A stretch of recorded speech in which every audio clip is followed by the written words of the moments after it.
So I did it again. Hey everybody, it's your friend Mo Morales. And what did I do again? I completely decided to restart my camera collection.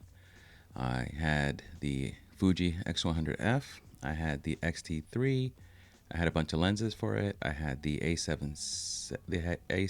III, I had the A6600, and I have been in this mood to sell everything, get rid of everything I could.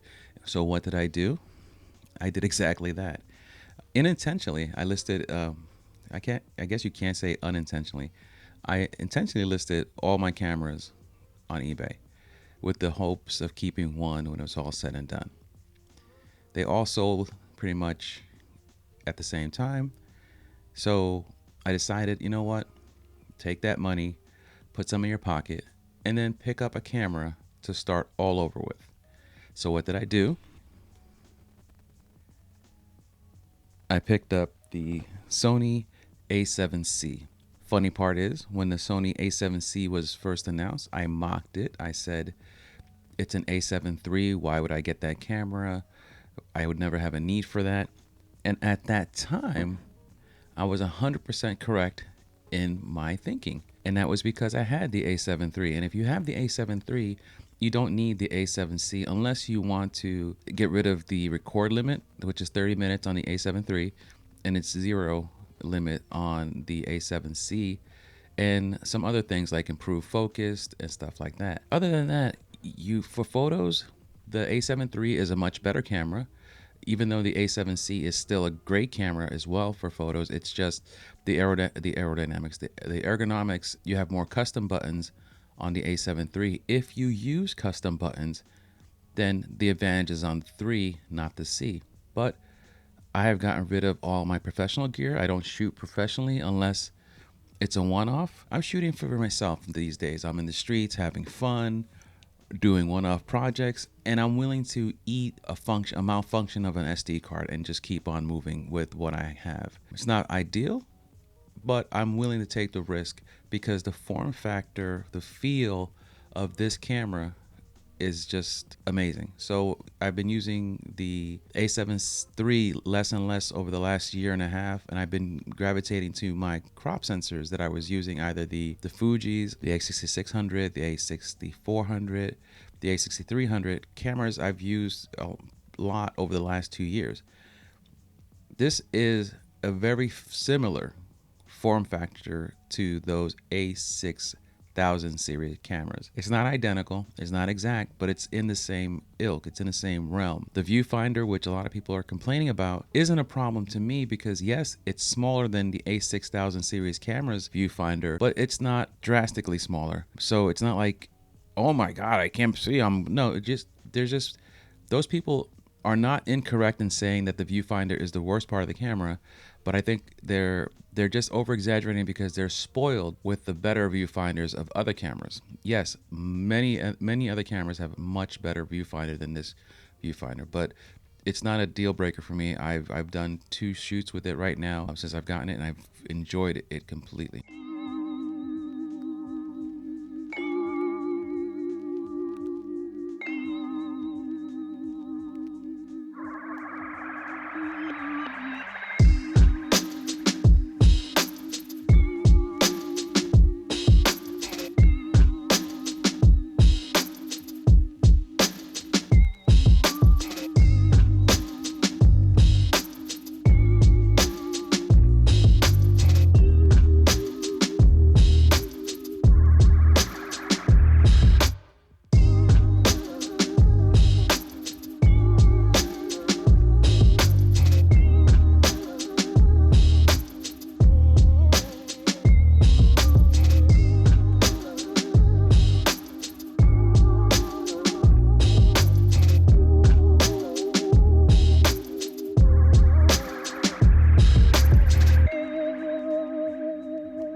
But ultimately, I'm going to keep this camera and nothing else for about a week, a month. I say that now. I might buy something tonight. But anyway, but my goal is to not buy anything else other than this camera for a little bit and just get the feel for it, the appreciation for it. And then ultimately, I'm going to pick up a Fuji for my side stuff, my street hustle. So I do plan to make this one my street camera, but there's something about a Fuji camera, and you Fuji boys out there and girls know that there is something very unique about a Fuji. So I need to have a Fuji in my rotation. So I'm going to stick with this one for now by itself, and then ultimately either get an XT2, an X100F again, an XT3. I don't know if I'll go back to an XT3 because that viewfinder is so delicious and crispy.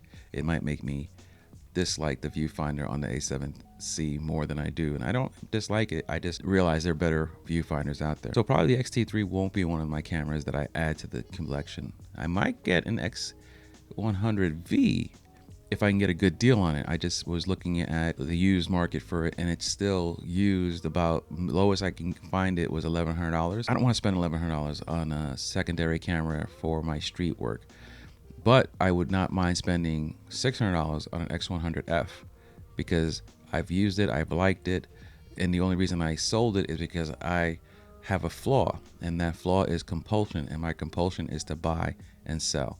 I sell when I can make profit, so that I can turn around and get something else. That's how I ended up getting this camera and having a lot of money in my pocket. I picked up a 35 millimeter, which I'm filming on now.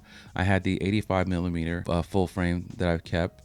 And I'm looking for another lens. I'm not sure which one yet, but right now I have semi-wide covered as well as, you know, the tight focus of 85. Street-wise, I have the two lenses I need. I'm thinking, do I need one zoom? And if I do get a zoom, will it be a power zoom, you know, 70 to 200, 70 to 300, 70 to 400, 100 to 400? Am I going to get the 17 to 28, a 16, 35 f4? Just a lot of numbers, right? Nomenclatures of the photography people. That's good coffee. Remember, you have to respect the beard. So, speaking of coffee, I love coffee. I just bought, I think it's called the Bonavita A-Cup coffee, where it actually follows the official coffee people guidelines of water temperature, time of brew, and stuff like that. And honestly, it's been some of the best coffee I've made at home for quite some time. If you brew coffee at its right temperature for the right amount of time, it just extracts the right amount of flavor from the coffee bean, or in this case, the coffee grinds, even if the coffee grinds are store-bought and have been sitting in a container for a little bit. But you didn't come here for coffee. So I got rid of everything. And except for the GoPro 9. I still have the GoPro 9 somewhere around here. So besides the GoPro 9, I have only now the A7C.